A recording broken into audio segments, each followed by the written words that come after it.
Hey everyone. If you're wondering why I'm walking like that, it is because my burlesque teacher said, you've got to get onto the stage somewhere when you're performing, so strut and own it. So that's what I did. Hope she'd be proud of me.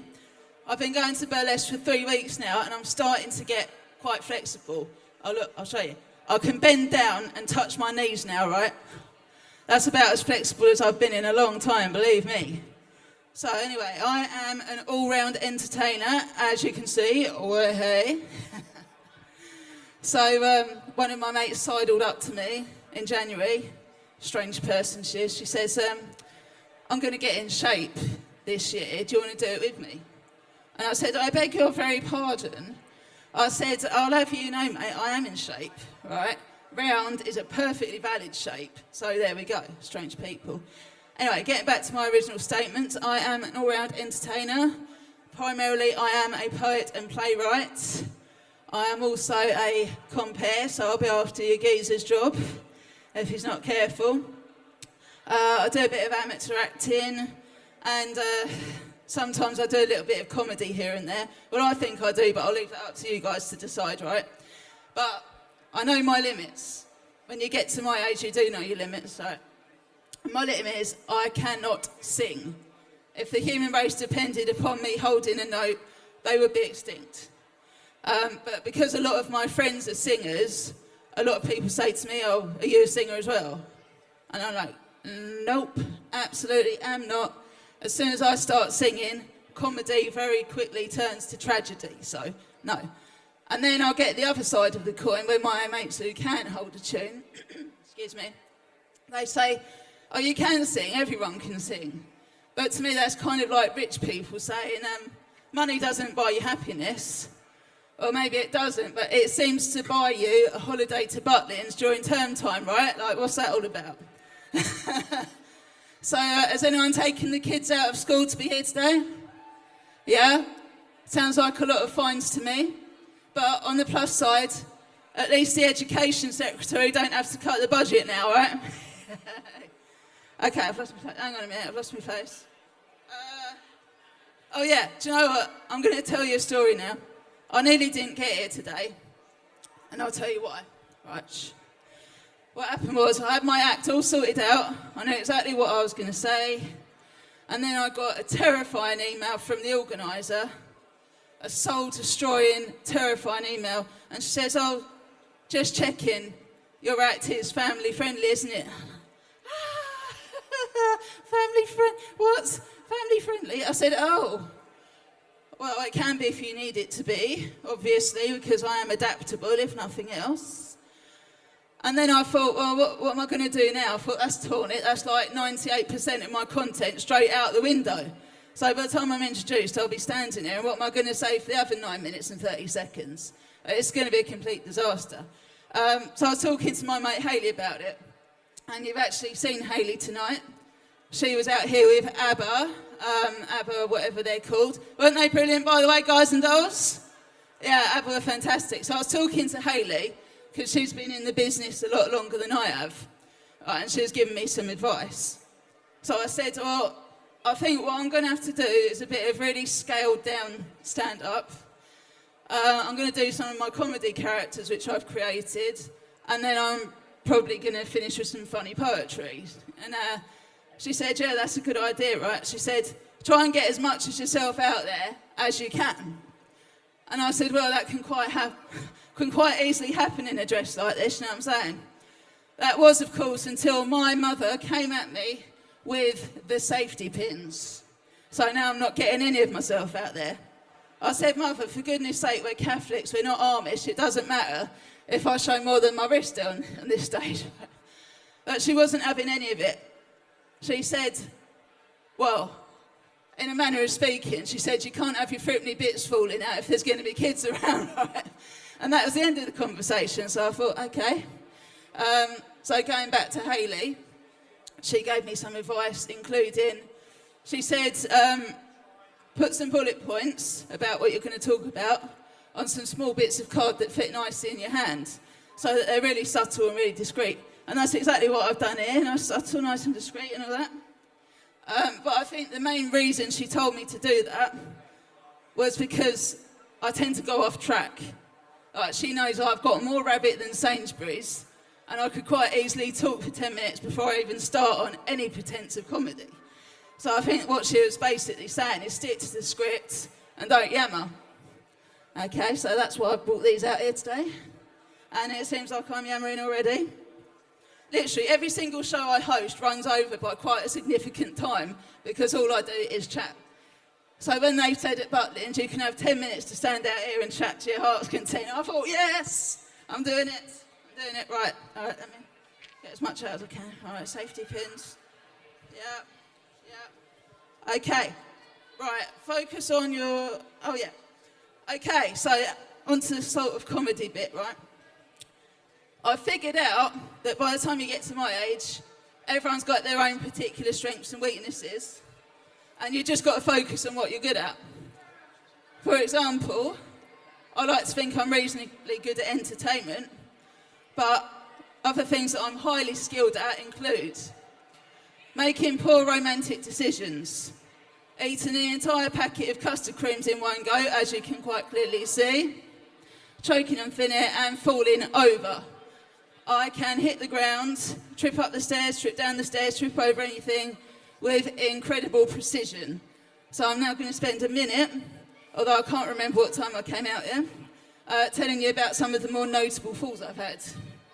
The first one was I had a ski lesson once, a single ski lesson, which mostly consisted of me flat on my back at the bottom of a slope.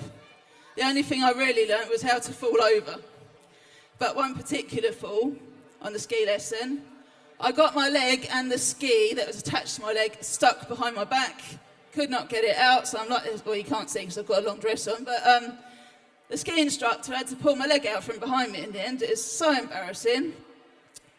Not least of all because he was about 10 years younger than me and absolutely gorgeous. So, needless to say, I've never gone skiing again. Wasted 20 quid, laying flat on your back for an hour. Okay, so, another fall. I used to work in a hospital. So I was going up the stairs in the hospital, tripped, landed at the feet of two very good-looking doctors. And instead of offering to help me, they just looked at me. I thought, okay, so you obviously don't get taught chivalry in medical school, that's fine, whatever. Okay, so next one I'll tell you about, I was in a nightclub. I very rarely go into nightclubs, mainly because I can't stand them. But I've been indulging a little bit. And I was walking down the stairs one minute, I must have sort of tipped back, next minute I'm sitting on the stairs, and I didn't realise the only reason I knew was because I suddenly started raising up. Well, thankfully, there was some strong man behind me who noticed me fall on the stairs and he waked me up. That was embarrassing. Okay, what else happened? Let me see my notes. Strip night. Now, yes, I went to an evening of male interpretive dance without the addition of clothing. And I hope you all understand what that means. And I got absolutely paralytic. Got out of the taxi, started walking, and then I abruptly stopped. I thought, I'm trying to walk, I'm not getting anywhere, what's gone wrong? Then I felt something quite cold on my cheek. I thought, what's that? It's the pavement. So the reason I'm not moving is because I've stacked it and gone flat on my face. So that was quite extraordinary, but because I'd had 12 pints of cider, I didn't feel it, and I didn't even know I'd fallen over. Okay, so the last fall I'm going to tell you about, before I move on to my character work, I came off a mechanical ball after 1 second. And I don't know why, but sometimes I get the quaint idea that I'll be good at these sort of things. Absolutely not. That was a comedy in itself. Took me half hour to take my jewellery off and all that. Sat on the thing. I was on there for 1 second, come straight off it. I sustained several minor injuries and I even broke a bone, right? Literally, I was furious. I broke a bone coming off the mechanical ball in my favourite bra.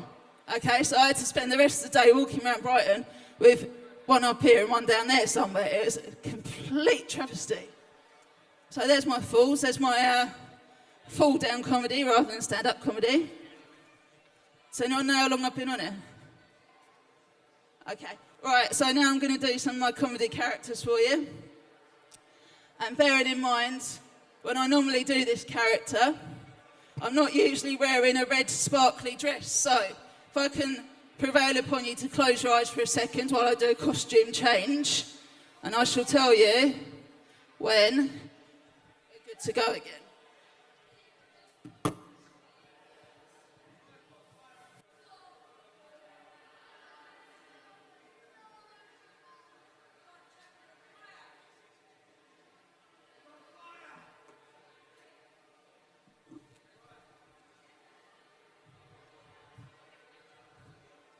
Okay, you feel free to look at me again if you feel brave enough.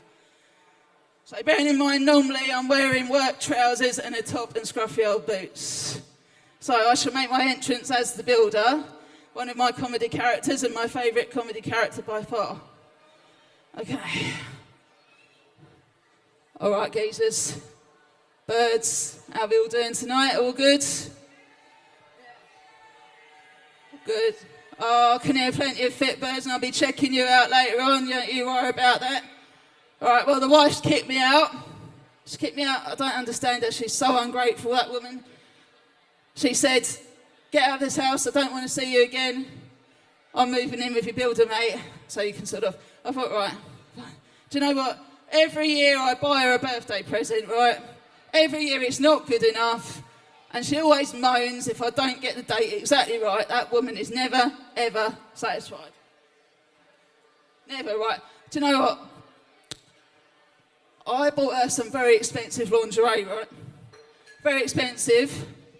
A bra and knickers for a £5. It was the very best bra and knicker set on the market stall. And do you know what she said? She said, I won't be seen dead in that. I said, all right. I said, would you be seen alive in it? She said, you want a divorce? I said, if I could afford a divorce, love, I would have gone a long ago. I said, I would have gone to Butlins, where they got all the proper fit birds, you know what I mean? So when I'm not winding my wife up, I enjoy football, watching it, not playing it, because I don't know how these blokes, right, they just go around for 90 minutes, only taking one break. I don't know how they do it. That's proper hard work, that is. So when I'm not watching football with my mate, we're drinking beer, we're playing on that old Xbox, we're having a fine old time. But we only do that when we're not working really hard down the yard, you know what I mean? Okay, so I think that's enough rubbish from the Builder. And now I'm going to transform into a different character who I like to call Mrs. White. Is anyone going to warn me when I'm running out of time? So I could go on for ages. You're out of time. Eh? Did it say all right for time or out of time? No, you're out of time. Out of time? Oh, so that... Okay, all right, thanks everyone. If they take me back next year, you can see Mrs. White in all her glory. Ladies and gentlemen, put your hands together for the wonderful Nikki Watts!